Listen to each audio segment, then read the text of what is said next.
अगर मैं आपसे कहूं कि एक 5 साल के बच्चे ने अपने ही पिछले जन्म के हत्यारों को सजा दिलाई, तो क्या आप यकीन करेंगे? यह कोई फिल्मी कहानी नहीं है। यह एक ऐसी सच्ची घटना है जिसने पूरे देश को हिला दिया था। तो चलिए शुरू करते हैं। अध्याय 1। एक अजीब शुरुआत। दिसंबर 1983। आगरा से करीब 17 किलोमीटर दूर एक छोटे से गांव बरगांव में सिंह परिवार के घर एक बच्चे का जन्म हुआ। उसका नाम रखा गया तोरण सिंह। प्यार से सब उसे टिटू बुलाते थे। घर में खुशियां थीं, लेकिन किसी को अंदाजा नहीं था कि यह बच्चा एक दिन पूरे देश में चर्चा का विषय बन जाएगा। जब टिटू सिर्फ 2 साल का था, उसने ऐसी बातें कहनी शुरू की जो सुनकर उसके माता पिता के होश उड़ गए।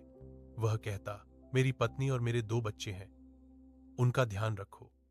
मेरा घर यहां नहीं है, मेरा घर आगरा में है। शुरू में परिवार ने सोचा बच्चा है, कुछ भी बोल देता है, लेकिन जैसे जैसे समय बीतता गया, उसकी बातें और भी साफ और गंभीर होती गईं। अध्याय 2। चौंका देने वाला खुलासा। 1988।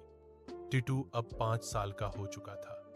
एक दिन उसने सबके सामने कहा, मेरा नाम सुरेश वर्मा है, मेरी पत्नी का नाम उमा है, मेरे 2 बेटे हैं, सोमू और रूमू। आगरा में मेरी सुरेश रेडियो नाम की दुकान है। 5 साल पहले 2 लोगों ने मुझे गोली मारकर हत्या कर दी। घर में सन्नाटा छा गया। एक 5 साल का बच्चा इतने आत्मविश्वास से नाम, पता, दुकान, पत्नी, बच्चों के नाम और हत्या का तरीका बता रहा था। गांव में खबर फैल गई। लोग कहने लगे, इस बच्चे पर किसी आत्मा का साया है। लेकिन उसके बड़े भाई अशोक ने तय किया कि सच्चाई पता करनी ही होगी। अध्याय 3। सच की तलाश। अशोक आगरा गया। सदर बाजार में उसने खोज शुरू की और फिर उसे एक दुकान दिखाई दी। बोर्ड पर लिखा था, सुरेश रेडियोज। अशोक के पैरों तले जमीन खिसक गई। पता चला सुरेश वर्मा नाम के एक दुकानदार की 1983 में गोली मारकर हत्या हुई थी।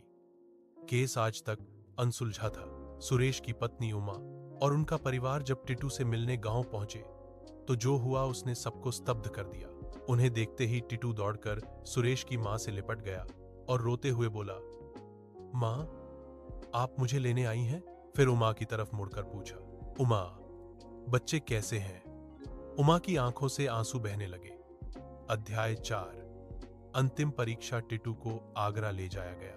उसने दुकान में हुए बदलावों को पहचान लिया, पुरानी चीजों का जिक्र किया, यहां तक कि भीड़ में अपने पिछले जन्म के बेटों सोमू और रूमू को पहचान लिया। मामला मीडिया तक पहुंच गया।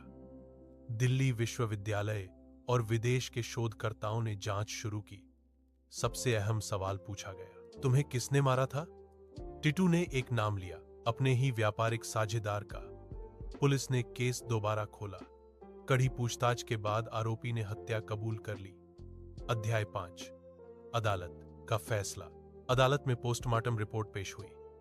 रिपोर्ट में लिखा था, सुरेश वर्मा के सिर में 2 गोलियां लगी थी। हैरानी की बात, टिटू के सिर पर जन्म से ठीक उन्हीं 2 जगहों पर निशान थे।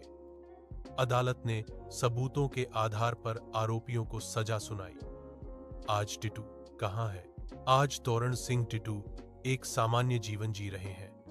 वह बनारस हिंदू विश्वविद्यालय में सहायक प्रोफेसर हैं। उन्होंने अपने वर्तमान परिवार के साथ ही जीवन बिताने का फैसला किया, लेकिन कभी कभी आगरा जाकर अपने पिछले जन्म के परिवार से भी मिलते हैं।